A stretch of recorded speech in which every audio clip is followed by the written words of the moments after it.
En el siglo XX, el sistema solar parecía sencillo.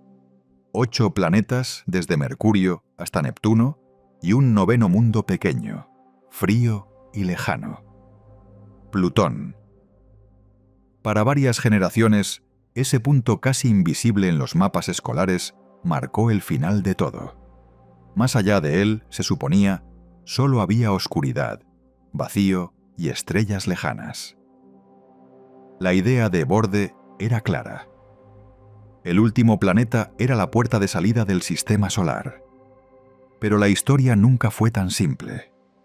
Ya desde el siglo XIX, el concepto de Borde estuvo ligado a un problema incómodo. Las órbitas de Urano y luego de Neptuno no encajaban del todo con los cálculos. Los astrónomos detectaban pequeñas desviaciones. La solución parecía obvia. Si un planeta se desviaba, tal vez había otro, más lejano, tirando de él con su gravedad. Así nació la idea del planeta X. Un mundo hipotético más allá de Neptuno, invisible a simple vista, pero presente en las ecuaciones. El descubrimiento de Neptuno en 1846 reforzó esa lógica. Gracias a las matemáticas, se predijo su posición antes de verlo.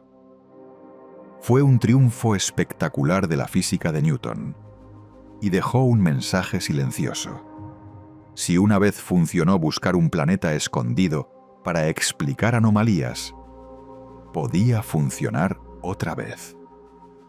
A fines del siglo XIX y comienzos del XX, varios astrónomos volvieron a mirar los números y pensaron que algo más tenía que estar ahí afuera, más allá de la órbita de Neptuno. En ese contexto, aparece la figura de Clyde Tombaugh, un joven de Kansas sin título universitario, contratado por el Observatorio Lowell en Arizona. Su trabajo era paciente y repetitivo. Fotografiaba la misma región del cielo en noches distintas, comparaba placas con un aparato mecánico y buscaba puntos que se movieran. Las estrellas quedaban fijas. Los planetas y asteroides cambiaban de lugar. En 1930, en una de esas placas, Tombaugh vio algo. Un puntito se desplazaba despacio entre las constelaciones. Había nacido Plutón. El mundo recibió el nombre asociado al dios romano del inframundo. Parecía apropiado. Era oscuro, lejano y frío. Los primeros cálculos le daban una órbita muy inclinada y excéntrica. A veces estaba más cerca del Sol que Neptuno. Eso ya lo hacía raro. Sin embargo, durante décadas se lo trató como el noveno planeta, heredero del planeta X. Libros, enciclopedias y maquetas escolares repitieron esa lista de 9. El borde del sistema solar quedaba, por fin, definido. Pronto surgieron dudas. Las estimaciones iniciales de la masa de Plutón eran grandes. Se pensaba que quizá tenía un tamaño comparable al de la Tierra. Pero las observaciones mejoraron. Los telescopios fueron más precisos. El comportamiento de los otros planetas se midió con más rigor. Una y otra vez, las cuentas llevaron a la misma conclusión incómoda. Plutón era mucho más pequeño de lo que se creyó al principio. No podía explicar las supuestas anomalías orbitales. Y para empeorar las cosas, esas anomalías también se redujeron cuando se midieron mejor las masas de Urano y Neptuno. En otras palabras, el planeta X original dejó de ser necesario. Las desviaciones se desvanecieron en el margen de error. La razón que había impulsado la búsqueda se debilitó. Pero Plutón ya estaba allí, en los mapas y en la cultura popular. Se lo aceptó como noveno planeta más por tradición que por necesidad física. Durante buena parte del siglo XX, convivieron dos ideas. la imagen romántica de un pequeño planeta solitario en el borde. Y la sospecha de que la historia real era más compleja. El siguiente giro llegó con la revolución tecnológica de la astronomía. Sensores digitales, telescopios más grandes y programas de búsqueda sistemática empezaron a peinar el cielo profundo. En los años 70 y 80, algunos modelos teóricos sugirieron algo importante. Si el sistema solar se formó a partir de un disco de gas y polvo, no tenía sentido que más allá de Neptuno hubiera un vacío total. Deberían quedar restos. Pequeños cuerpos helados, fragmentos de la construcción de los planetas gigantes, condensados en órbitas lejanas. Durante un tiempo, esa idea fue solo una predicción, una población hipotética de objetos transneptunianos. Sabíamos que existían cometas, sabíamos que venían de regiones lejanas, pero faltaba observar directamente ese cinturón de escombros helados. Plutón, por su órbita, parecía encajar mejor con esa familia que con el grupo ordenado de 8 grandes planetas. Pero todavía no había pruebas de sus parientes. En 1978 se descubrió Caronte, la gran luna de Plutón. Ese hallazgo permitió medir con precisión la masa del sistema. La sorpresa fue grande. Plutón resultó ser aún más liviano de lo pensado. No era un planeta pequeño. Era minúsculo comparado incluso con la Luna. Se reforzó la intuición de que tal vez no pertenecía a la misma categoría que los gigantes gaseosos o los planetas rocosos interiores. Aún así, el listado de 9 planetas siguió vivo muchos años más. El cambio definitivo llegó en los años 90. En 1992 se detectó un objeto pequeño más allá de Neptuno, en una órbita estable y distante. No era Plutón, no era un cometa visible, era otra cosa. Ese descubrimiento abrió la compuerta. A partir de allí, decenas, luego cientos y después miles de objetos similares empezaron a aparecer en los censos del cielo profundo. Todos orbitaban más allá de Neptuno. Todos eran helados y pequeños. Plutón dejó de ser un solitario. Se convirtió en el miembro más famoso de una población abundante. La idea de borde volvió a tambalear.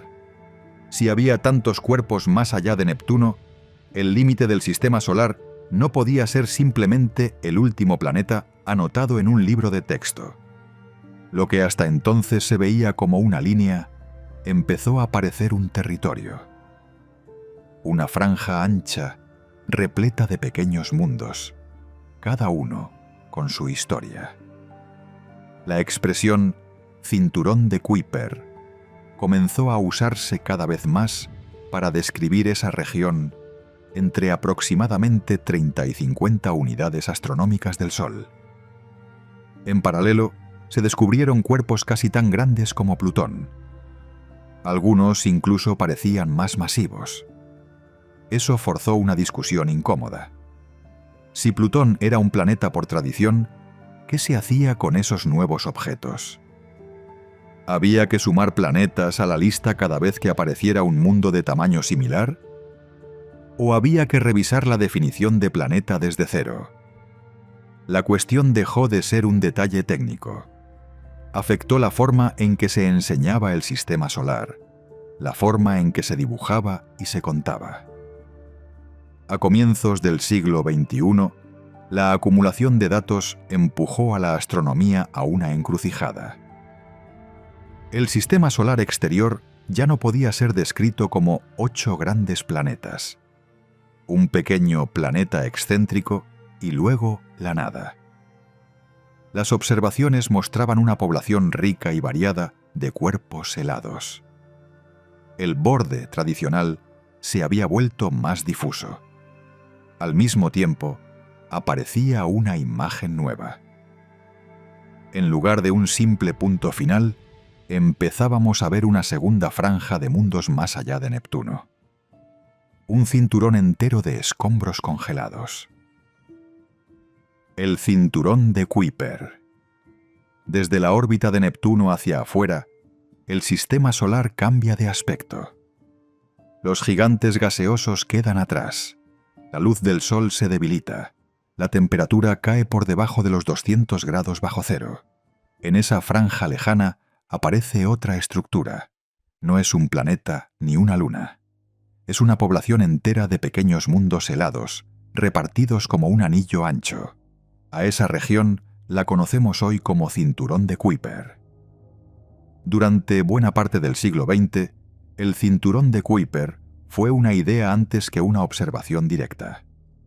Astrónomos como Edgeworth y después Kuiper razonaron que si el sistema solar nació de un disco de gas y polvo, no tenía sentido que más allá de Neptuno no hubiera nada. Los modelos de formación indicaban que allí debían quedar restos. Cuerpos demasiado pequeños para convertirse en planetas, pero demasiado grandes para ser simples granos de polvo. Verdaderos escombros de la construcción fallida de mundos gigantes. La intuición era lógica. Más cerca del Sol, la materia sólida era abundante. Rocas y metales permitieron formar los planetas terrestres. Más lejos, la presencia de hielos de agua, metano y amoníaco favoreció núcleos que luego atrajeron grandes envolturas de gas y dieron origen a Júpiter, Saturno, Urano y Neptuno. En la región exterior, sin embargo, el tiempo de formación se vuelve más largo. La densidad de material es menor. Cambian las reglas del juego. Muchos embriones planetarios nunca llegaron a crecer del todo. Se congelaron en etapas intermedias. Hoy sabemos que el cinturón de Kuiper comienza aproximadamente en la órbita de Neptuno, alrededor de las 30 unidades astronómicas del Sol. Se extiende hasta unas 50 unidades astronómicas, quizá algo más, como una franja gruesa y difusa. Una unidad astronómica es la distancia media entre la Tierra y el Sol. Eso significa que los objetos típicos del cinturón están decenas de veces más lejos que nuestro planeta. Desde allí, el Sol se ve como un punto brillante, no mucho mayor que una estrella. No se trata de un anillo fino como los de Saturno, sino de un volumen entero de espacio poblado. Las estimaciones sugieren que podría haber ver decenas de miles de cuerpos de más de 100 kilómetros de diámetro, y millones de objetos más pequeños, hasta tamaños comparables a los de los cometas conocidos. Cada uno sigue su propia órbita. Algunos se mueven en trayectorias casi circulares. Otros viajan en elipses muy excéntricas e inclinadas. El resultado es una especie de segundo cinturón de asteroides, pero hecho de hielo sucio y rocas oscuras. La estructura interna del cinturón no es uniforme. Los astrónomos distinguen varias poblaciones. Están los objetos clásicos fríos, con órbitas casi circulares y poco inclinadas, que parecen haber permanecido tranquilos desde los inicios del sistema solar. Están los clásicos calientes, con inclinaciones mayores, marcados por encuentros gravitatorios en el pasado. Y están los cuerpos en resonancia con Neptuno. Esos objetos completan un número entero de órbitas alrededor del Sol por cada cierto número de órbitas de Neptuno. Plutón pertenece a este grupo. Es un ejemplo de resonancia 3:2, lo que significa que por cada 3 vueltas de Plutón, Neptuno da 2. Las resonancias no son un detalle menor, son la huella de un proceso más profundo. Indican que Neptuno no siempre estuvo donde está hoy. Los modelos de migración planetaria sugieren que, en la juventud del sistema solar, los gigantes gaseosos intercambiaron energía y se desplazaron hacia afuera o hacia adentro. En ese baile gravitatorio, Neptuno habría barrido regiones enteras del disco de planetesimales, capturando algunos en resonancias estables y dispersando a otros hacia órbitas más excéntricas y alejadas. El cinturón de Kuiper, tal como lo vemos hoy, es el resultado congelado de ese reordenamiento violento. Más allá de los objetos clásicos y resonantes, existe otra población, el disco dispersado. Son cuerpos con órbitas muy alargadas, que se alejan mucho del Sol y luego regresan. Sus trayectorias muestran que en algún momento sufrieron fuertes empujones gravitatorios, probablemente por encuentros cercanos con Neptuno. El disco dispersado actúa como puente entre el cinturón de Kuiper principal y regiones aún más remotas del sistema solar exterior. Desde el punto de vista físico, los objetos del cinturón de Kuiper son mezcla de hielo y roca.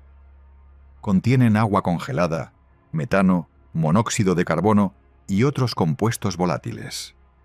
Muchos muestran superficies rojizas o pardas, teñidas por moléculas orgánicas complejas que se forman cuando la radiación cósmica y la luz ultravioleta modifican los hielos superficiales durante millones de años.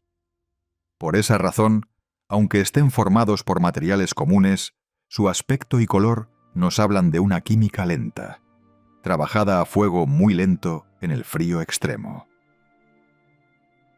Observar el cinturón de Kuiper no es sencillo. Sus objetos son pequeños, lejanos y muy tenues. Reflejan poca luz solar y se mueven despacio en el fondo fijo de las estrellas. Detectarlos requiere telescopios con gran campo de visión, cámaras sensibles y algoritmos que comparen imágenes tomadas con días o semanas de diferencia. Cada nuevo punto en movimiento encontrado es un pequeño triunfo técnico. A partir de unos pocos píxeles, se reconstruye una órbita que puede tardar siglos en completarse. A pesar de esas dificultades, el censo crece año tras año. Eso cambia nuestra imagen del sistema solar. El cinturón de Kuiper ya no es una curiosidad, es un componente estructural, una reserva fría de material primordial, un laboratorio donde estudiar cómo eran las condiciones en la época en que se formaron los planetas. Algunos de sus miembros, cuando sus órbitas son perturbadas, pueden convertirse en cometas de periodo corto que visitan el sistema solar interior. Hay un detalle que intriga a los astrónomos. Más allá de unas 50 unidades astronómicas, el número de objetos detectados cae de forma abrupta. Es lo que se conoce como el precipicio de Kuiper. No sabemos todavía si esa caída es real, fruto de cómo está distribuida la materia, o si refleja los límites de nuestras encuestas actuales. Tal vez haya menos cuerpos de lo esperado. Tal vez estén, pero sean demasiado pequeños o oscuros para nuestros telescopios. Resolver esa incógnita es importante, porque nos diría cuánto material queda disponible en las regiones exteriores y cómo se formó el conjunto. El cinturón de Kuiper también es una pieza clave para entender otros sistemas planetarios. Cuando observamos alrededor de estrellas lejanas, discos de polvo frío y escombros, es probable que estemos viendo estructuras similares a esta, aunque a otra escala. Nuestro cinturón sirve como referencia local. Es el ejemplo que podemos estudiar con más detalle. Nos ayuda a interpretar las señales débiles que llegan de decenas o cientos de años luz de distancia. Los planetas enanos del exterior. En medio de la multitud de objetos helados del exterior, hay unos pocos que se destacan, no por brillar más, sino porque la gravedad los ha obligado a tomar forma casi esférica. No son planetas clásicos, tampoco son simples cometas gigantes. Son una categoría intermedia. Hoy los llamamos planetas enanos. Y varios de ellos viven precisamente en el cinturón de mundos más allá de Neptuno. En 2006, la Unión Astronómica Internacional decidió poner orden en las definiciones. Para ser planeta ya no bastaba con orbitar al Sol. Hacía falta cumplir 3 condiciones: girar alrededor de nuestra estrella, tener masa suficiente para que la propia gravedad lo redondee, y haber limpiado su vecindad orbital, es decir, dominar por completo la región donde se mueve. Los cuerpos que cumplen las 2 primeras condiciones, pero no la tercera, pasan a ser planetas enanos. Esa definición sacó a Plutón de la lista tradicional de planetas, pero también lo colocó en el centro de una nueva familia de mundos. Plutón es el ejemplo más famoso de planeta enano. Tiene unos 2.377 kilómetros de diámetro, 2/3 del tamaño de la Luna. Su órbita está centrada alrededor de 39 unidades astronómicas, con un camino elíptico e inclinado que a veces lo acerca más al Sol que Neptuno. Está hecho de una mezcla de hielo y roca. Su superficie combina nitrógeno, metano y monóxido de carbono congelados. Debajo, se cree que hay capas de hielo de agua, tal vez con un océano interno aún líquido por el calor residual y los efectos de marea. Durante décadas, Plutón fue un disco borroso incluso para los mejores telescopios. Eso cambió en 2015, cuando la sonda New Horizons pasó a alta velocidad a unos 12.500 kilómetros de su superficie. Las imágenes revelaron un mundo sorprendentemente activo. Grandes llanuras de hielo de nitrógeno sin cráteres, lo que indica un terreno joven y renovado. Montañas de kilómetros de altura formadas por hielo de agua, que en esas condiciones funciona como una roca. Y una estructura dominante, un área clara en forma de corazón en el hemisferio visible. Su mitad occidental es una cuenca llamada Sputnik Planitia, un glaciar de nitrógeno de más de 1.000 kilómetros de ancho con células de convección que reciclan la superficie. Plutón también tiene atmósfera. Es tenue, compuesta sobre todo por nitrógeno con trazas de metano. Se extiende cientos de kilómetros por encima de la superficie. Se congela y sublima según la distancia al Sol y las estaciones extremas del planeta enano.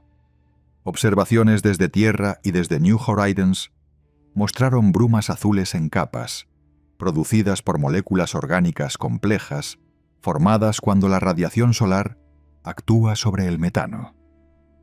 Mediciones más recientes con el telescopio James Webb indican que esa neblina tiene un papel clave en el clima de Plutón, absorbiendo e irradiando energía y enfriando la atmósfera más de lo previsto por modelos simples. Plutón no está solo. Forma un sistema binario con su gran luna Caronte, de unos 1.200 kilómetros de diámetro. El centro de masas del sistema, Semasinkusui, se encuentra fuera del cuerpo de Plutón. Por eso, más que luna en el sentido clásico, Caronte funciona como compañero. Ambos están bloqueados por la marea. Siempre muestran la misma cara el uno al otro. Orbitan en unas 6 jornadas terrestres. Además, el sistema tiene 4 lunas pequeñas más: Nix, Hydra, Kerberos y Styx. Es un pequeño sistema planetario en miniatura, en pleno cinturón de Kuiper. El planeta enano que terminó de forzar la redefinición fue Eris. Descubierto en 2005, resultó tener un tamaño muy similar al de Plutón, pero mayor masa. Es el objeto transneptuniano más masivo conocido. Orbita al Sol en una trayectoria muy alargada, entre unas 38 y casi 98 unidades astronómicas, con un periodo de unos 560 años y una inclinación de unos 44 grados respecto al plano de los planetas. Su superficie es extremadamente reflectante, casi como la nieve recién caída, lo que indica hielos frescos de nitrógeno y metano que se renuevan cuando se acerca al Sol. Eris tiene una luna, Dysnomia, de unos 150 kilómetros de diámetro. El movimiento de esa luna permitió medir con precisión la masa del sistema. El resultado fue claro. Eris tiene alrededor de un 27% más masa que Plutón. Su superficie muestra un color rojizo, probablemente por la presencia de tolinas, moléculas orgánicas producidas por la radiación sobre el metano congelado. Makemake tiene al menos una luna conocida. Sus características indican que, aunque más pequeño, comparte la misma mezcla básica de roca y hielo que Plutón y Eris, pero con una historia térmica diferente que afecta a la cantidad de gases que puede retener. Haumea es quizá el más extraño del grupo. Su diámetro mayor ronda los 2.300 kilómetros, pero no es una esfera. Rota tan rápido, en unas 4 horas, que la fuerza centrífuga la ha estirado en una forma elipsoidal, parecida a un balón de rugby. Su superficie está cubierta de hielo de agua muy brillante. Tiene 2 lunas, Chiyaka y Namaka. Y además, un anillo delgado que rodea al planeta enano, detectado gracias a ocultaciones estelares. Esa combinación de forma, anillo y familia de fragmentos en órbitas similares sugiere que Haumea sufrió una gran colisión en el pasado, que arrancó parte de su capa externa helada. Alrededor de este núcleo de planetas enanos clásicos aparecen otros candidatos. Quaoar, de más de 1000 kilómetros de diámetro, también parece tener un anillo estrecho muy cerca del cuerpo principal, dentro de la región donde las teorías simples dirían que no debería ser estable. Orcus, a veces llamado el Plutón al revés, por ciertos paralelos en su órbita, tiene una luna llamada Band. Gongong, Salacía, Varuna y otros objetos de tamaño intermedio completan un gradiente continuo. En la práctica, la frontera entre gran objeto transneptuniano y planeta enano se va definiendo mejor a medida que medimos tamaños, masas y formas, pero sigue abierta y a revisión. ¿Por qué importan todos estos mundos pequeños? Porque conservan memoria. Al no haber alcanzado la categoría de planeta, no limpiaron sus órbitas ni sufrieron el mismo grado de diferenciación interna que los grandes. Sus composiciones y estructuras nos hablan del material original del disco exterior, de cuánta roca y cuánto hielo había disponible, de qué volátiles podían mantenerse estables a distintas distancias del Sol. Cuando comparamos la densidad de Plutón, Eris, Haumea y Makemake, obtenemos pistas sobre cuántas colisiones sufrieron, cuánto material perdieron y cómo se mezclaron roca y hielo en cada caso. Sedna y los otros exiliados. Más allá de los planetas enanos del cinturón de Kuiper, las órbitas empiezan a volverse extrañas. No son solo elipses algo excéntricas. Son trayectorias que se estiran cientos y cientos de unidades astronómicas, tan largas que un solo viaje alrededor del Sol puede durar decenas de miles de años. En esa periferia aparece un nombre que se volvió símbolo de lo raro: Sedna. Sedna fue descubierta en 2003 por un equipo liderado por Michael Brown. En las imágenes del telescopio Palomar era apenas un punto rojizo moviéndose muy despacio en el fondo de las estrellas. El análisis de su órbita reveló algo extraordinario. Su perihelio, el punto más cercano al Sol, está a unas 76 unidades astronómicas. Su afelio, el punto más lejano, se estira hasta casi 1000 unidades astronómicas. Su órbita completa lleva unos 11.000 a 12.000 años. Es decir, desde que surgió la escritura en la Tierra, Sedna apenas se movió un poquito en su camino. Lo más desconcertante no es que Sedna sea lejana. Lo desconcertante es que está demasiado lejos de los planetas gigantes como para que ellos hayan moldeado su órbita. Para que un objeto quede con un perihelio de 76 unidades astronómicas, Neptuno tendría que haberlo empujado muy fuerte.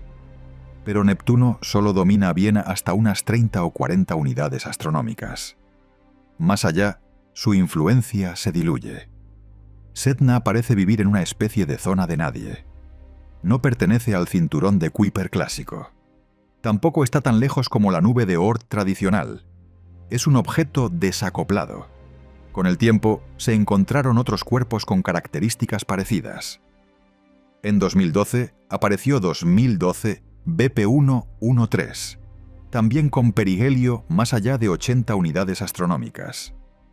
En 2015 se descubrió 2015 TG387, apodado The Goblin y después bautizado Leleakuhonua, con un afelio que supera ampliamente las 2000 unidades astronómicas.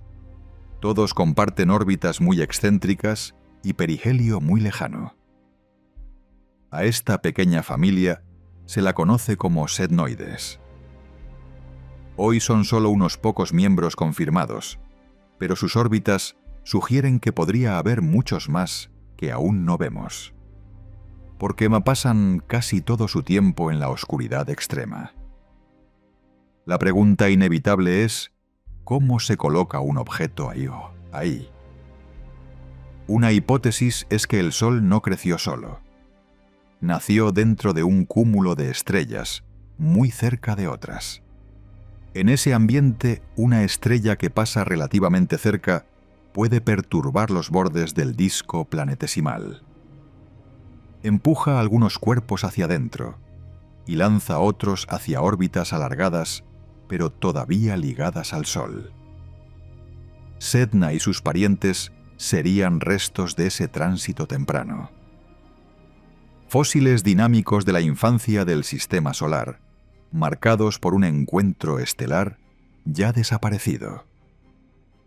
Otra posibilidad es que la propia estructura de la nube de Oort interior, la llamada nube de Hills, haya tenido un papel.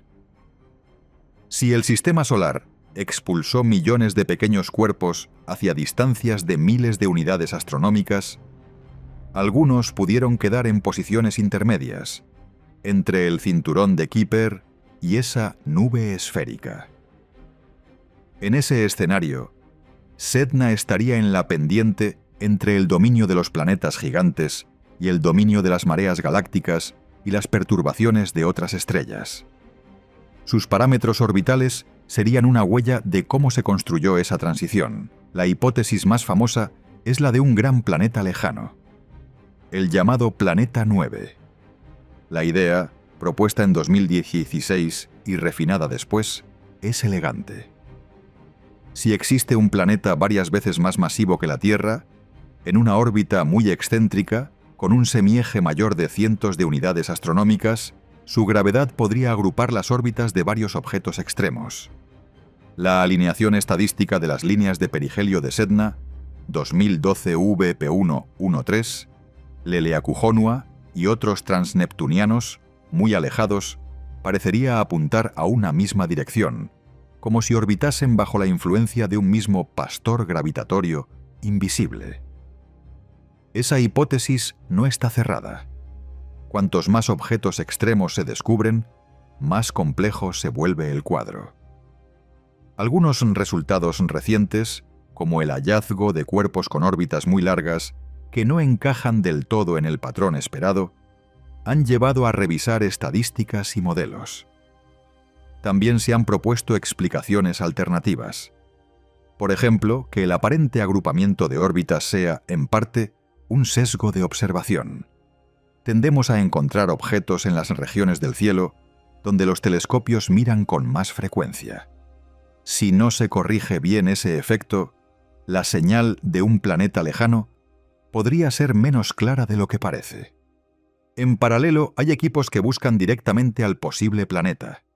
Exploran archivos de satélites infrarrojos antiguos. Desarrollan algoritmos para detectar puntos que se muevan muy lentamente en imágenes separadas por años. Algunos estudios incluso han propuesto candidatos que podrían ser ese objeto, aunque ninguno ha sido confirmado. Se espera que observatorios de nueva generación, como el Vera C. Rubin en Chile, sean capaces de cerrar la cuestión. O bien encontrar ese planeta enorme y lejano. O bien demostrar que la distribución real de órbitas puede explicarse sin él. Mientras tanto, Sedna sigue su viaje silencioso. Hoy se encuentra todavía Thamkuri acercándose a su perihelio, que alcanzará hacia finales del siglo XXI. Incluso en su punto más cercano, el Sol desde allí no es más que una estrella muy brillante en un cielo casi negro. La temperatura superficial es tan baja que los gases se congelan con facilidad. Probablemente la superficie de Sedna esté cubierta de mezclas de hielos y compuestos orgánicos enrojecidos por la radiación. Es un mundo completamente inaccesible con la tecnología actual, pero su órbita, trazada desde lejos, ya nos obliga a reescribir la historia dinámica del sistema solar exterior. Los mensajeros del fin del mundo. Cuando pensamos en visitantes del sistema solar exterior, casi siempre aparecen ellos. Los cometas, pequeños núcleos de hielo y roca, que pasan la mayor parte de su vida en la oscuridad, y de vez en cuando se precipitan hacia el Sol, desarrollan una coma brillante y una cola que puede cubrir millones de kilómetros. Son espectaculares a simple vista, pero su importancia va mucho más allá de la estética. Cada cometa trae información sobre regiones lejanas que no podemos visitar todavía. Son muestras naturales del borde del sistema solar. Un cometa típico tiene un núcleo de unos pocos kilómetros de diámetro. No es un objeto grande comparado con un planeta o incluso con muchas lunas. Es una mezcla porosa de hielos de agua, dióxido de carbono, monóxido de carbono, metano y otros compuestos volátiles, junto con polvo y fragmentos rocosos. Mientras está lejos del Sol, ese núcleo es oscuro y estable, como un trozo de asfalto congelado. Cuando se acerca, la radiación solar calienta la superficie.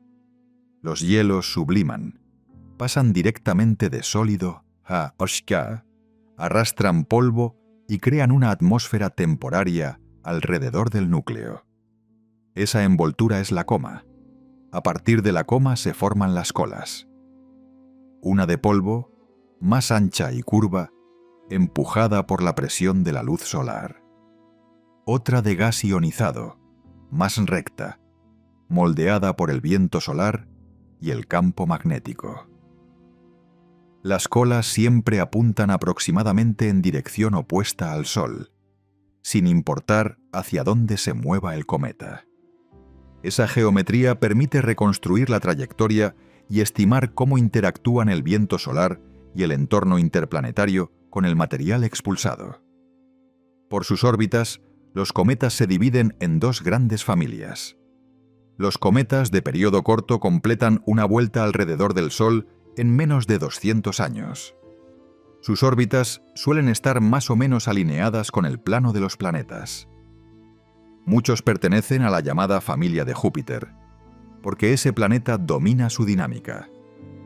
Todo indica que este grupo proviene del cinturón de Kuiper y del disco dispersado. Allí, pequeñas perturbaciones gravitatorias de Neptuno y otros gigantes envían cuerpos helados hacia el interior, donde Júpiter termina de moldear sus órbitas. Los cometas de periodo largo son diferentes. Sus órbitas pueden durar decenas de miles o incluso millones de años. Llegan desde todas las direcciones, no solo desde el plano de la eclíptica. Esa distribución casi esférica fue una pista clave. En los años 40, Jan Oort propuso que tenían que provenir de una reserva lejana con forma aproximadamente esférica, que rodea al sistema solar en todas direcciones.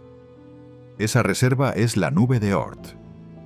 Aunque nunca la hemos observado directamente, La estadística de las órbitas de cometas de periodo largo apunta con fuerza a su existencia. En este esquema, el cinturón de Kuiper y el disco dispersado actúan como la fuente principal de cometas de corto periodo. Son discos achatados, ligados al plano de los planetas.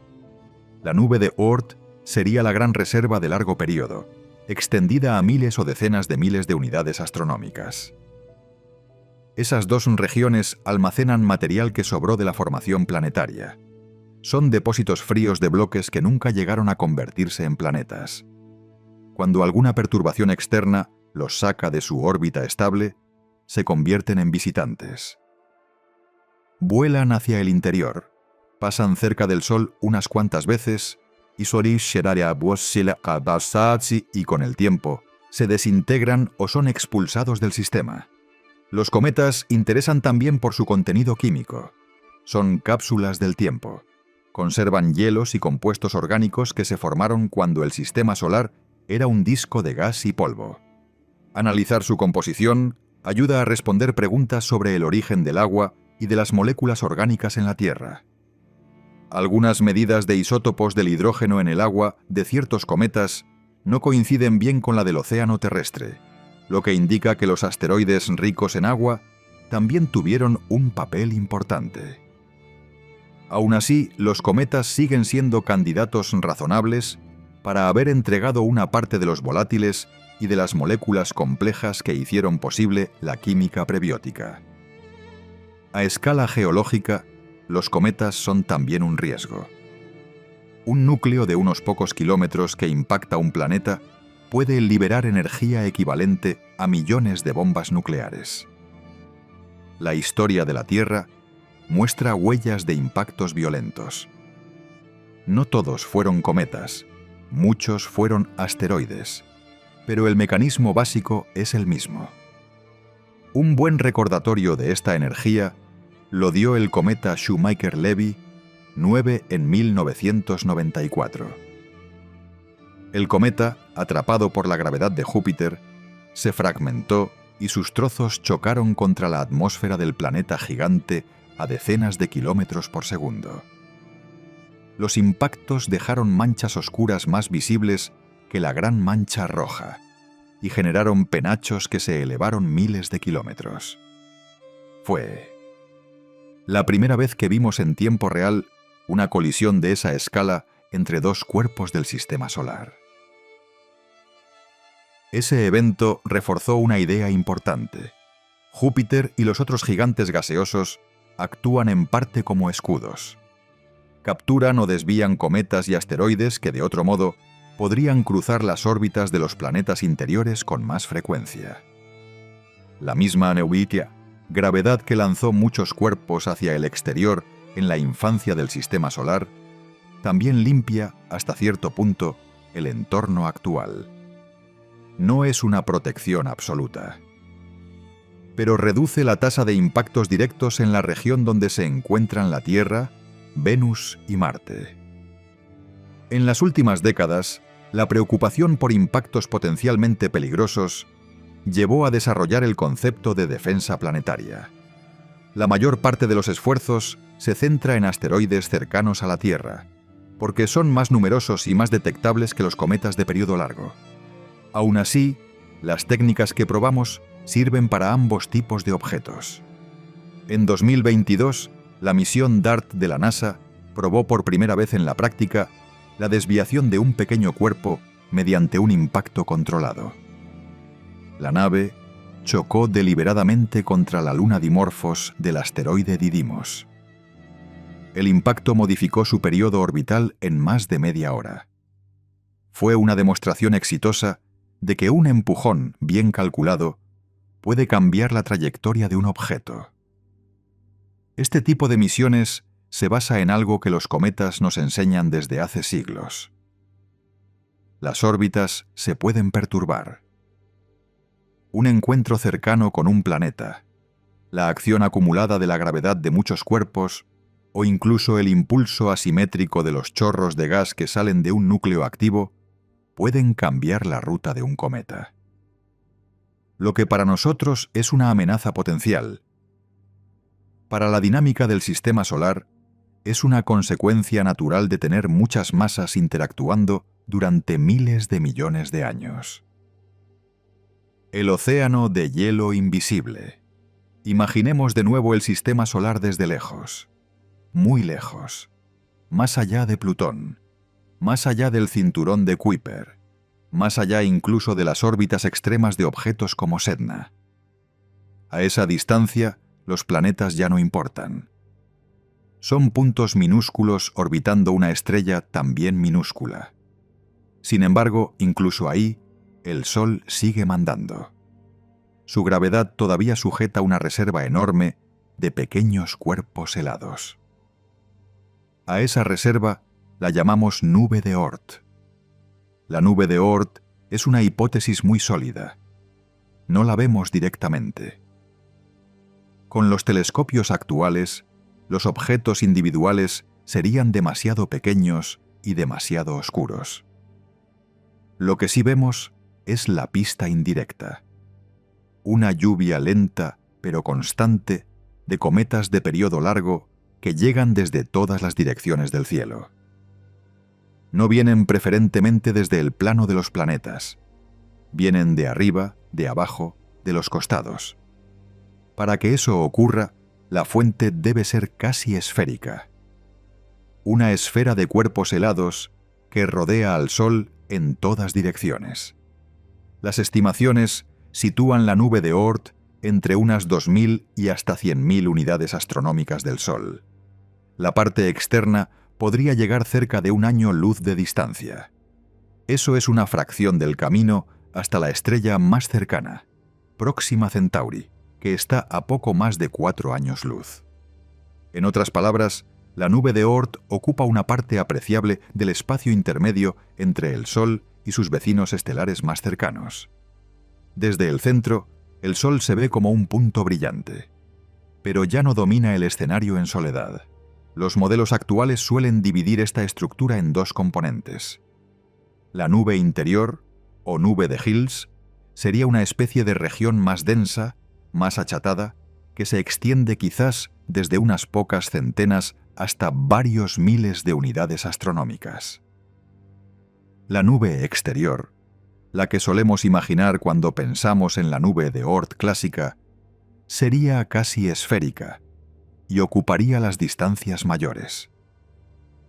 La primera estaría más ligada al plano original del disco protoplanetario. La segunda sería el resultado de miles de millones de años de perturbaciones gravitatorias que habrían ido redondeando la distribución. ¿Cómo se formó algo así? La historia enlaza con la infancia violenta del sistema solar. En los primeros cientos de millones de años, cuando los planetas gigantes todavía se acomodaban, había una enorme cantidad de planetesimales helados orbitando en la región donde hoy está el cinturón de Kuiper y más adentro. Júpiter y Saturno, con sus grandes masas, actuaban como catapultas gravitatorias. Cada encuentro cercano con uno de estos gigantes podía lanzar un pequeño cuerpo hacia afuera con gran velocidad. Algunos de esos cuerpos salieron despedidos del sistema solar para siempre. Escaparon a la atracción del Sol. Otros, en cambio, quedaron en órbitas muy alargadas, ligadas gravitacionalmente pero con semiejes de miles de unidades astronómicas. Con el tiempo, el tirón combinado de estrellas que pasaban relativamente cerca y de la propia galaxia, a través de lo que llamamos marea galáctica, fue deformando esas órbitas. El resultado es esa gran nube difusa. Es como si el sistema solar hubiera respirado hacia afuera y hubiera hinchado una burbuja de escombros helados alrededor de sí mismo. La cantidad de material allí es incierta. Los cálculos varían. Podría haber cientos de miles de millones de objetos del tamaño de 1 kilómetro o más. Podría haber cuerpos del tamaño de montañas e incluso algunos comparables a planetas enanos, pero en órbitas tan lejanas y lentas que aún no hemos detectado ninguno directamente. La masa total, en todo caso, sería pequeña comparada con la de los planetas. La nube de Oort es amplia, pero de densidad extremadamente baja. En promedio, la distancia entre objetos podría ser de decenas o cientos de millones de kilómetros. Es un enjambre muy disperso. Lo que mantiene unida a esta estructura es un equilibrio delicado. La gravedad del Sol es lo bastante fuerte como para que esos cuerpos sigan ligados. Pero es lo bastante débil, a esas distancias, como para que cualquier perturbación externa tenga efectos apreciables. El paso cercano de una estrella. Un cambio en el campo gravitatorio de la galaxia a medida que el Sol orbita el centro de la Vía Láctea. Incluso la influencia colectiva de nubes moleculares gigantes. Todo eso puede inclinar ligeramente una órbita, comprimirla o estirarla. De vez en cuando, alguna de esas perturbaciones desvía un objeto lo suficiente como para que su perihelio se acerque mucho al Sol. El cuerpo se convierte entonces en un cometa de periodo largo. Baja desde la periferia, entra en la región de los planetas, desarrolla coma y cola si trae suficientes volátiles y, durante un tiempo, se hace visible desde la Tierra. Después del paso, puede salir de nuevo hacia la nube de Oort con una órbita modificada. O puede ser expulsado del sistema solar si tiene un encuentro cercano con un gigante gaseoso. Cada cometa que vemos es una estadística. Un punto más en el patrón que confirma que en los bordes hay una reserva inmensa. La nube de Oort también está en contacto con la galaxia en otro sentido más sutil. A esas distancias, el campo magnético solar y el viento solar casi han perdido fuerza. El entorno se parece más al espacio interestelar que al espacio solar. Es el lugar donde la heliosfera deja de imponer sus condiciones y el medio interestelar empieza a dominar. Los objetos de la nube, por su lejanía, pasan gran parte de su vida en esa interfase. Son cuerpos que viven físicamente dentro del sistema solar, pero inmersos casi por completo en el ambiente de la galaxia. Desde el punto de vista de la formación planetaria, la nube de Oort es una especie de archivo. Conserva una muestra de los planetesimales originales, pero fuertemente mezclados y redistribuidos por miles de millones de años de dinámica. Estudiar su población nos diría, por ejemplo, qué fracción de esos cuerpos se formó en la región de los gigantes gaseosos y fue expulsada, y qué fracción pudo venir de sistemas vecinos en el cúmulo estelar donde nació el Sol. Es posible que algunos objetos de la nube de Oort sean inmigrantes, capturados de discos de otros sistemas cuando las estrellas jóvenes estaban aún muy cerca unas de otras. En este momento, nuestras sondas más lejanas, como las Voyager, ni siquiera han llegado al borde interior esperado de esta nube. Están en la vecindad de la heliopausa. Han cruzado el límite del viento solar, pero todavía están a poco más de 100 unidades astronómicas del Sol. Comparado con las decenas de miles de unidades astronómicas de la nube de Oort, es apenas el primer paso. A las velocidades actuales, una sonda necesitaría decenas de miles de años para alcanzar las regiones donde la población de la nube se vuelve más densa. Es un territorio que en la práctica solo podemos explorar con gravitación, estadísticas y paciencia. Hay otra forma de pensar la nube de Oort, no como un borde nítido, sino como una zona de transición. Más acá, los planetas dominan el paisaje. Más allá, la galaxia toma el control. La nube ocupa esa franja de compromiso. Es al mismo tiempo parte del sistema solar y parte del medio interestelar local. En su interior se encuentran los escombros de la formación de los planetas, pero sus órbitas son moldeadas por fuerzas externas.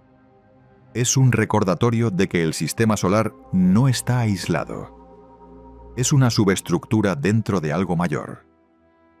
Si alguna vez llegamos a observar directamente un objeto típico de la nube de Oort en su entorno original, aprenderemos no solo sobre ese cuerpo, sino sobre el contexto galáctico en el que se formó y evolucionó el sistema solar. Mientras tanto, nos conformamos con leer entre líneas. Miramos los cometas de largo periodo, ajustamos modelos, simulamos millones de órbitas en computadoras. Todo apunta a la misma imagen general. A nuestro alrededor, a distancias inimaginables, flotan incontables mundos helados en órbitas lentas y frágiles. La heliosfera. El Sol no solo inunda el espacio con luz, también lo llena de partículas. De su corona salen, de forma continua, chorros de plasma que escapan a gran velocidad. A ese flujo lo llamamos viento solar. Está formado por protones, electrones y núcleos ligeros que viajan a cientos de kilómetros por segundo. Cerca de la Tierra puede alcanzar entre 300 y 800 kilómetros por segundo. Es tan tenue que en cada centímetro cúbico hay pocas partículas, pero se extiende en todas direcciones y empuja el entorno a su paso. Mientras el viento solar mantiene esa velocidad supersónica, domina el espacio alrededor del Sol. Llena una gran burbuja en la que las condiciones están determinadas por nuestra estrella. Esa burbuja es la heliosfera. Dentro de ella, el campo magnético solar y el viento marcan el clima espacial. Fuera manda el medio interestelar local. Un gas aún más tenue, mezclado con polvo, campos magnéticos y rayos cósmicos que vienen de la galaxia. La frontera entre ambos no es una pared rígida. Es una zona de transición con varias capas. A medida que el viento solar se aleja del Sol, su presión disminuye. Se reparte en un volumen cada vez mayor. En algún punto, la presión del gas y del campo magnético interestelar empieza a oponer resistencia. El flujo supersónico ya no puede seguir expandiéndose sin cambios. Llega un momento en que la velocidad cae por debajo de la velocidad del sonido en ese plasma. Allí se forma una onda de choque estacionaria. Es el choque terminal. En esa región, el viento solar se frena, se calienta y se comprime. Es el primer indicio de que la burbuja tiene borde. Más allá del choque terminal, el viento solar ya es subsónico. No se detiene de golpe. Entra en una zona turbulenta, donde se mezcla con el medio interestelar. Esa región intermedia recibe el nombre de heliomanto o heliocapa, heliosheath en inglés. En ella, el campo magnético se retuerce, se forman estructuras complejas, se acumulan partículas energéticas. Observaciones de las sondas Voyager sugieren que no es un fluido suave, sino un entorno espumoso, lleno de burbujas magnéticas de tamaño comparable a la órbita de la Tierra. El límite exterior de la heliosfera es la heliopausa. Allí, la presión del viento solar y la del medio interestelar se equilibran. Más hacia afuera, el viento del Sol ya no puede empujar. El espacio está lleno de partículas y campos cuyo origen principal es la galaxia. En esa frontera se espera ver tres cambios claros. Una caída abrupta en las partículas procedentes del Sol. Un aumento en los rayos cósmicos galácticos. Y una variación en la dirección del campo magnético dominante. Eso es precisamente lo que registraron las sondas que cruzaron esa zona. Durante mucho tiempo se pensó que la heliosfera tenía forma de cometa. Un morro en la dirección del movimiento del Sol alrededor de la galaxia y una larga cola opuesta. Observaciones más recientes sobre todo de la misión IBEX, obligaron a revisar ese dibujo. Los datos indican que la heliosfera podría ser más compacta y redondeada de lo que se creía, con una zona de cola más corta y compleja. IBEX también detectó una especie de cinta, o ribete, de átomos neutros energéticos alrededor de la heliopausa, una estructura que aún se intenta interpretar en detalle. Otra pieza interesante es la llamada pared de hidrógeno. A medida que el viento solar choca con el gas interestelar, comprime los átomos de hidrógeno que llegan desde fuera. Esa compresión crea una zona donde el hidrógeno neutro es más denso y puede emitir luz característica. Las sondas Voyager ya habían sugerido su existencia. Más tarde, mediciones del brillo en Lyman Alpha realizadas por New Horizons reforzaron la idea de que efectivamente hay una pared tenue de hidrógeno en el borde de la heliosfera. Podría parecer que este borde está muy lejos. Sin embargo, en términos cósmicos, sigue siendo cerca. Las Voyager cruzaron la heliopausa a unos 120 astronómicas del Sol, aproximadamente. Eso es menos de una milésima parte de la distancia hasta la estrella más cercana. Más allá de la heliosfera, la gravedad del Sol sigue mandando.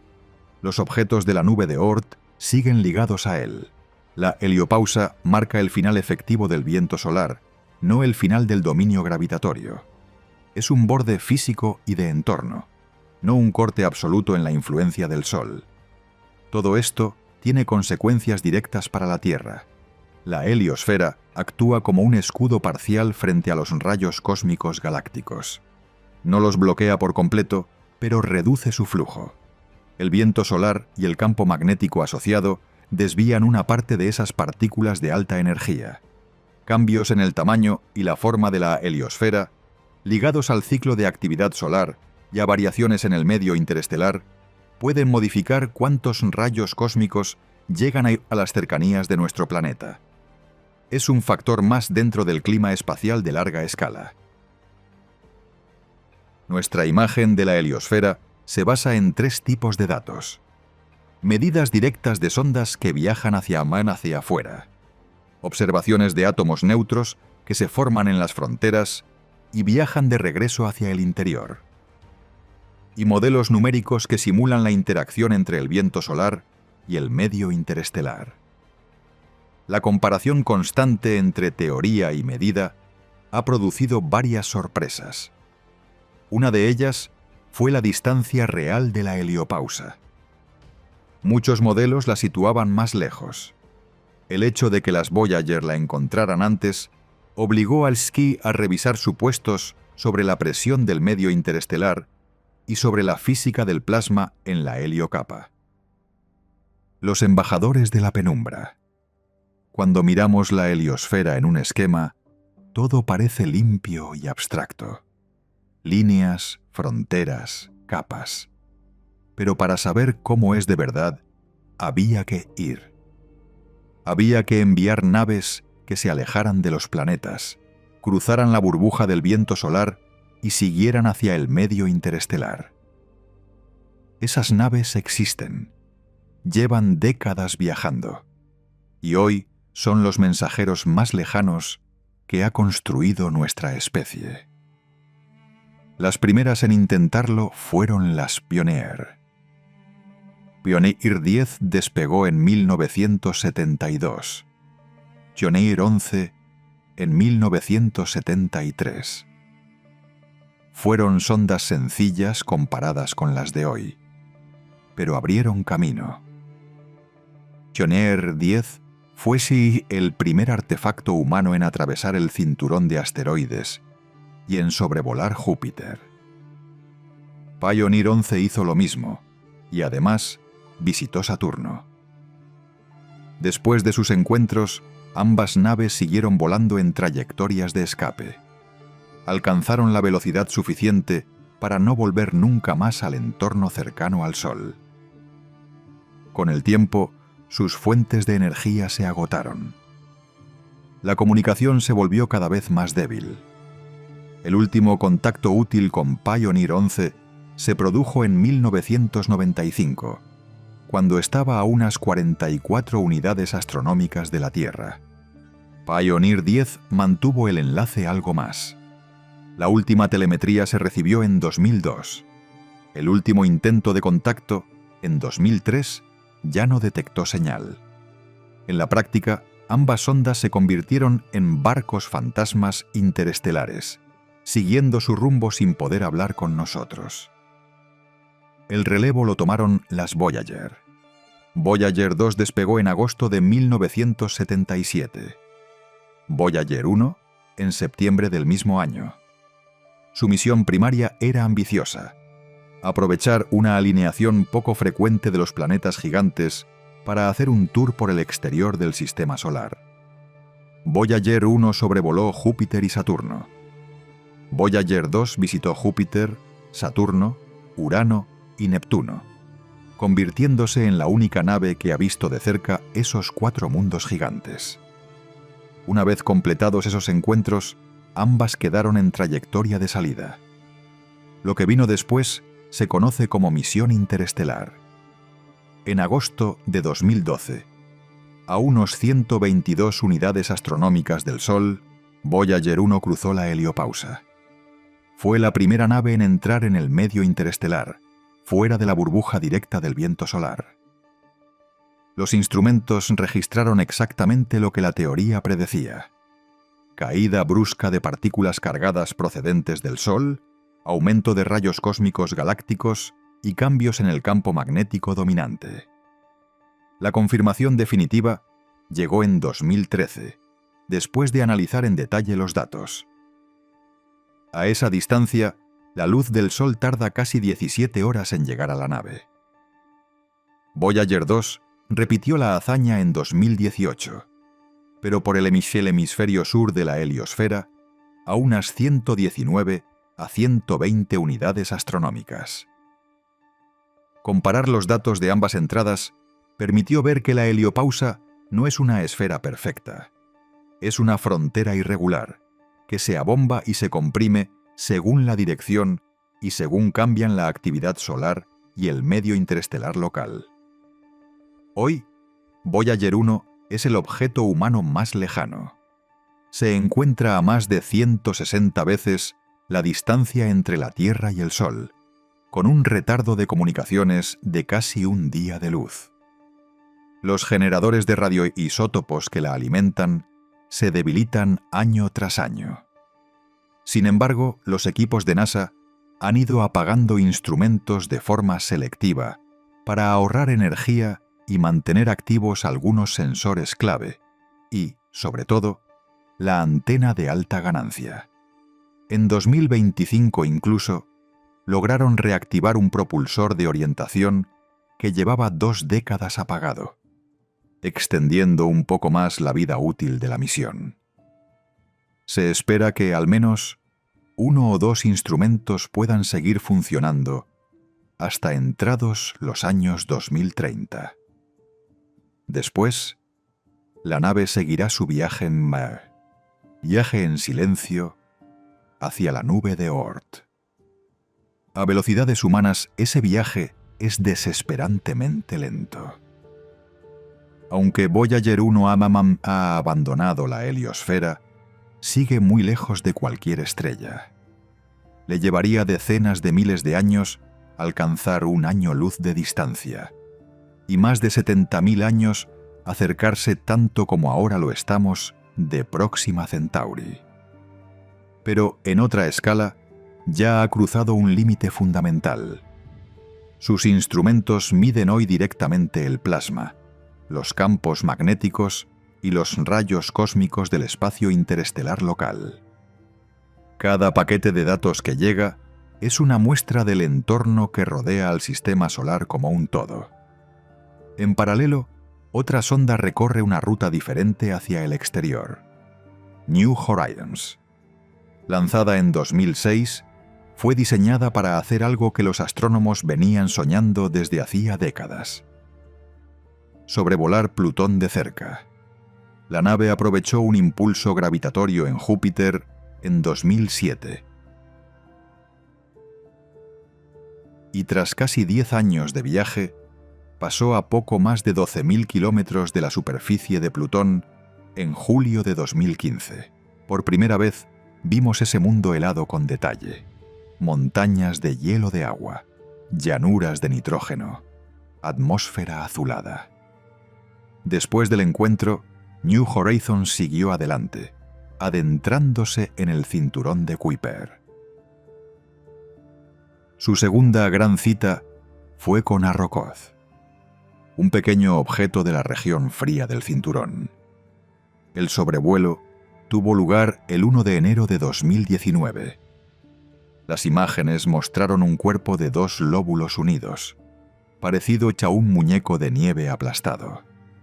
Un contact binary. Estudios posteriores indican que se formó por la unión suave de 2 objetos más pequeños en la infancia del sistema solar, a velocidades de pocos metros por segundo. Es un ejemplo casi perfecto de cómo pudieron ensamblarse los primeros bloques de la construcción planetaria. New Horizons sigue hoy su ruta a través del cinturón de Kuiper. A más de 60 unidades astronómicas del Sol, continúa midiendo el fondo de polvo, el gas, la luz ultravioleta y el entorno de partículas de la periferia del sistema solar. Su energía también proviene de un generador de radioisótopos. Los planes actuales son mantenerla operativa al menos hasta finales de esta década, mientras abandona gradualmente la región más densa del cinturón. Cada año que pasa, la nave añade una nueva horizontal de datos sobre cómo cambia el espacio a esas distancias. No todas las misiones hacia el borde consisten en salir volando hasta allá. También existen sondas que se quedan cerca del Sol y miren hacia afuera, usando átomos neutros que vienen de la frontera. La misión IBEX, por ejemplo, ha cartografiado durante años la heliosfera a través de partículas neutras energéticas que se producen cuando el viento solar choca con el medio interestelar. Esos mapas revelaron la existencia de una curiosa cinta brillante alrededor de la heliosfera, cuya interpretación aún se discute. El relevo de IBEX ya está en marcha. La misión IMAP, lanzada en septiembre de 2025, acaba de empezar su fase científica. Está equipada con 10 instrumentos para estudiar el viento solar, los átomos neutros energéticos y las partículas intersticiales. Su objetivo es construir una imagen más completa de cómo el Sol se conecta con el medio interestelar, cómo varía el escudo que nos ofrece la heliosfera y cómo se aceleran las partículas energéticas en esa frontera. IMAP no saldrá del sistema solar. Orbitará cerca del punto L1 del sistema Sol-Tierra, pero verá el borde a través de los mensajeros que llegan desde allí. Si ponemos todas estas misiones juntas, aparece un cuadro coherente. Las Pioneer abrieron la ruta hacia el exterior. Las Voyager cruzaron de hecho la heliosfera y entraron en el medio interestelar. New Horizons exploró el cinturón de Kuiper por dentro, visitando mundos helados que hasta entonces eran puntos de luz. IBEX e IMAP, desde cercanías de la Tierra, dibujan el contorno invisible de la burbuja solar mediante partículas que llegan de la frontera. No son naves de ciencia ficción. Son instrumentos modestos, muchos de ellos diseñados con tecnología de hace décadas, pero conectan algo fundamental: lo que medimos aquí, en la vecindad terrestre, con lo que ocurre a cientos de unidades astronómicas. Discos de escombros y astrosferas. Hasta ahora hemos mirado el borde de nuestro sistema solar, pero el Sol es solo una estrella más en la galaxia. Si tiene cinturón de Kuiper, nube de Oort y heliosfera, es razonable preguntar: ¿pasa lo mismo en otros sistemas?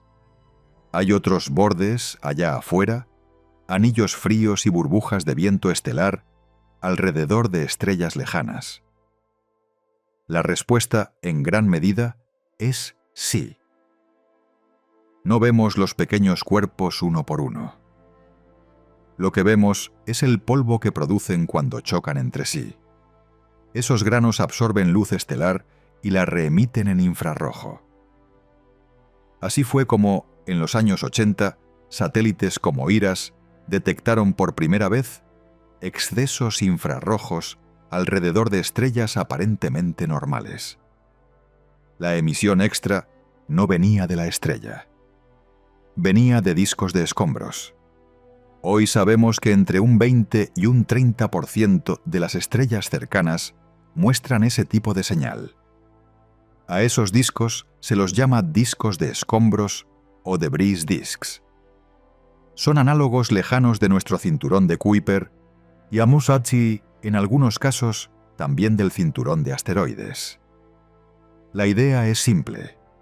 Tras la formación de los planetas, queda una población de planetesimales, algo así como cometas y asteroides en bruto.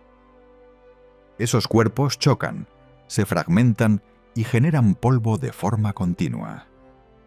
Sin esa reposición, el polvo desaparecería en relativamente poco tiempo, arrastrado por la radiación y por efectos como el arrastre de Poynting-Robertson. El hecho de que veamos polvo hoy implica que hay una reserva activa de cuerpos mayores alimentándolo. Las temperaturas del polvo dan pistas sobre la distancia a la que se encuentra. En muchos sistemas, esa temperatura corresponde a decenas de unidades astronómicas, es decir, a distancias comparables a las de nuestro cinturón de Kuiper.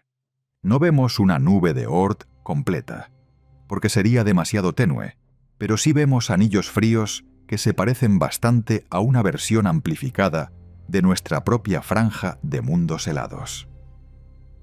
Algunos estudios hablan directamente de exocinturones de Kuiper o exo-Kuiper belts. En los casos más brillantes y cercanos, hemos podido ir más allá del simple exceso infrarrojo y resolver la forma del disco.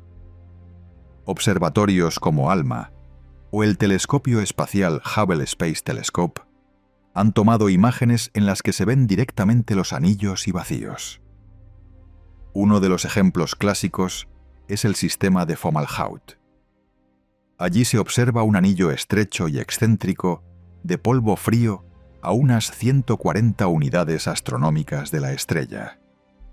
La forma del anillo sugiere la presencia de uno o varios planetas que lo pastorean, del mismo modo en que se piensa que Neptuno esculpió partes de nuestro cinturón de Kuiper.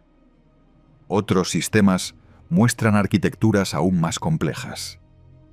Hay discos con múltiples anillos, huecos amplios, asimetrías marcadas. En algunos, el anillo está desplazado respecto a la estrella. En otros, se ven grumos de polvo que podrían ser la firma de planetas ocultos. ALMA, con su capacidad para observar en longitudes de onda milimétricas y resolver detalles finos, ha sido clave para mapear ese tipo de estructuras. En sistemas como H, de 53.143 o 49 SETI, las imágenes de ALMA revelan discos fríos con formas excéntricas, huecos internos y gas residual. En 49 CETI incluso se detectó gas de monóxido de carbono, cuya abundancia sugiere la destrucción continua de cuerpos ricos en volátiles, similares a cometas. Cuando comparamos estos discos de escombros con nuestro cinturón de Kuiper, aparecen similitudes y diferencias claras. La similitud básica es la escala. Muchos discos fríos extrasolares se sitúan a decenas de unidades astronómicas, donde en nuestro sistema viven los plutinos y los objetos clásicos. La diferencia es la cantidad de polvo. La mayoría de los discos observados tienen órdenes de magnitud más polvo que nuestro cinturón de Kuiper actual. Son más parecidos al cinturón de Kuiper primitivo, cuando había muchos más cuerpos y colisiones. Es lógico. Vemos mejor los sistemas que están en una fase más ruidosa de su historia, porque brillan más en infrarrojo. Esto sugiere que nuestro sistema puede ser, en cierto modo, discreto. Surveys de estrellas similares al Sol indican que discos fríos tan brillantes como los que detectamos no son la norma en estrellas maduras de unos cuantos miles de millones de años. Muchos sistemas deben tener cinturones de cometas más modestos, invisibles con la tecnología actual, similares o incluso menos masivos que nuestro cinturón de Kuiper. El borde polvoriento muy luminoso parece ser una fase transitoria en la vida de un sistema planetario. Los discos de escombros también nos cuentan algo sobre los planetas que no vemos directamente. Las estructuras finas en el polvo, las asimetrías, los anillos estrechos y los huecos son difíciles de explicar sin la presencia de planetas que gravitan y esculpen el material. En ese sentido, el polvo es un trazador. Delata dónde podría haber planetas gigantes, qué tan lejos están, qué tan excéntricas son sus órbitas. Así como Neptuno dejó su firma en las resonancias del cinturón de Kuiper, los exoplanetas dejan su firma en los discos de escombros extrasolares. El otro lado de la comparación son las burbujas de viento estelar. Si el Sol tiene heliosfera, otras estrellas con vientos y campos magnéticos deberían tener astrosferas. De nuevo, no podemos enviar naves hasta allí, pero sí podemos detectar sus efectos en la luz de fondo. En algunos casos, el telescopio espacial Hubble ha observado líneas de hidrógeno en el ultravioleta con absorciones adicionales que no se explican solo por el medio interestelar. Esas absorciones extra son coherentes con una pared de hidrógeno formada donde el viento de la estrella choca con el gas circundante. Es el equivalente a nuestra propia pared de hidrógeno en la heliopausa, pero visto desde fuera. Estos estudios indican que la heliosfera no es una excepción, es una astrosfera más entre muchas. Algunas parecen más grandes, otras más pequeñas, dependiendo de la fuerza del viento y de la densidad del medio interestelar local. En estrellas muy activas, el viento puede inflar burbujas más amplias y ofrecer un escudo más fuerte frente a rayos cósmicos a cualquier planeta que viva dentro. En estrellas con vientos débiles o inmersas en regiones de gas denso, la astrosfera puede comprimirse y dejar a los planetas más expuestos. Para la habitabilidad, ese detalle puede ser tan importante como la distancia a la zona templada de la estrella. Visto desde esta perspectiva, nuestro borde deja de ser un caso aislado. El cinturón de Kuiper, la nube de Oort y la heliosfera forman un ejemplo concreto de algo más general. Sistemas planetarios rodeados por cinturones fríos de escombros. Estrellas encapsuladas en burbujas de viento dentro del medio interestelar.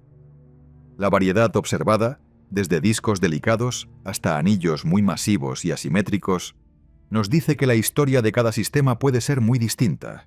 Diferentes tasas de colisiones, diferentes historias de migración planetaria, diferentes niveles de protección frente a la radiación cósmica. Conocer esos otros bordes nos devuelve a casa con una pregunta nueva. ¿Cómo va a cambiar el nuestro con el tiempo? ¿Qué les pasará al cinturón de Kuiper y a la nube de Oort cuando el Sol envejezca, se hinche como gigante roja y finalmente expulse sus capas externas? El destino de nuestros mundos lejanos. El sistema solar no es una fotografía fija. Es una película muy lenta. Lo que hoy llamamos borde no será el mismo dentro de cientos de millones de años y será irreconocible dentro de miles de millones. Para imaginar ese futuro, tenemos que estirar mucho la escala del tiempo, mucho más allá de la historia humana, mucho más allá incluso de la vida de la Tierra como mundo habitable. Empecemos por la franja que mejor conocemos, el cinturón de Kuiper. Hoy lo vemos como una reserva de cuerpos helados, con unos pocos planetas enanos destacados y una multitud de objetos más pequeños. Con el tiempo, ese cinturón se seguirá erosionando. Cada choque entre dos cuerpos grandes genera fragmentos. Esos fragmentos vuelven a chocar y se pulverizan en polvo. Parte del polvo se pierde, arrastrado lentamente hacia el interior por la presión de la radiación solar.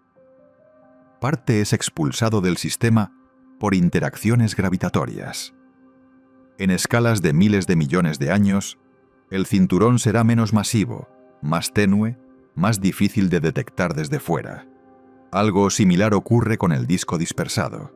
Sus órbitas excéntricas son más vulnerables a los empujones gravitatorios de Neptuno y, ocasionalmente, de otros planetas gigantes. Cada vez que una órbita se cruza de manera crítica con la de un gigante, el cuerpo puede ser desviado hacia el interior como cometa de periodo corto o expulsado definitivamente. El resultado es un goteo constante. El disco dispersado alimenta el interior y, a la vez, se vacía. Visto a muy largo plazo, es una estructura de transición, no un elemento permanente. La nube de Oort probablemente tenga un destino distinto. Al estar tan lejos, está menos expuesta a los detalles de la dinámica interna de los planetas. En cambio, siente más el paso de estrellas vecinas y las mareas de la galaxia. Cada vez que una estrella pasa relativamente cerca del Sol, altera ligeramente la distribución de órbitas en la nube. El efecto no es dramático en una sola pasada, pero se suma. A lo largo de miles de millones de años, esas perturbaciones pueden arrancar una fracción significativa de los cuerpos de la nube, liberándolos al espacio interestelar. La nube se va deshilachando. En el otro sentido, el Sol también puede capturar cuerpos en encuentros cercanos con otras estrellas. Eso significa que la nube de Oort del futuro no será formada solo por material original del sistema solar. Será una mezcla. Una parte de los objetos que orbitan muy lejos pueden haber nacido alrededor de otras estrellas y haber cambiado de dueño en la infancia del cúmulo estelar. Esa mezcla probablemente ya existe hoy. En el futuro se volverá más compleja. A largo plazo, la nube de Oort es menos un archivo ordenado y más un depósito revuelto de escombros galácticos. Sobre esta evolución lenta se superpone un evento mayor: la transformación del propio Sol. Dentro de unos 5.000 millones de años, el hidrógeno del núcleo se agotará. La estrella se hinchará hasta convertirse en gigante roja. Su luminosidad aumentará. El límite de la zona templada se desplazará hacia afuera. Los planetas interiores cambiarán o desaparecerán. La Tierra, si sigue en órbita, no será habitable. Mercurio y probablemente Venus quedarán engullidos o abrasados. El sistema solar interior se reescribirá por completo. Ese cambio también afectará al borde. Al expandirse, el Sol perderá masa. La gravedad que ejerce sobre los planetas y sobre los pequeños cuerpos disminuirá. Las órbitas se irán abriendo. Todos los semiejes mayores aumentarán. Algunos objetos marginales en la nube de Oort, que hoy están apenas ligados al Sol, podrán escapar con facilidad. Otros quedarán en órbitas más amplias y lentas. El efecto es similar a aflojar la cuerda que mantiene unidos a los cuerpos.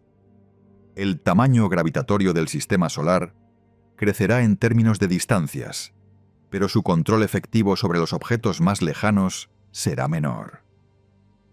Después de la fase de gigante roja, el Sol expulsará sus capas externas y se convertirá en enana blanca.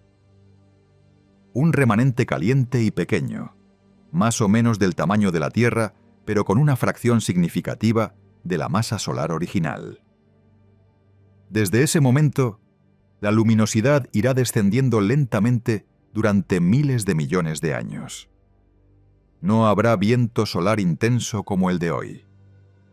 La heliosfera, en el sentido actual, desaparecerá o quedará reducida a una burbuja mucho más pequeña.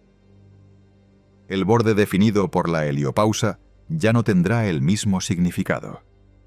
En ese escenario, el sistema solar será, sobre todo, un sistema de restos. Quizás sobrevivan algunos gigantes gaseosos, en órbitas más amplias. Quizás sigan existiendo planetas menores, asteroides, cometas. El cinturón de Kuiper, si queda algo de él, será extremadamente disperso. La nube de Oort, menos poblada y más mezclada con el entorno galáctico.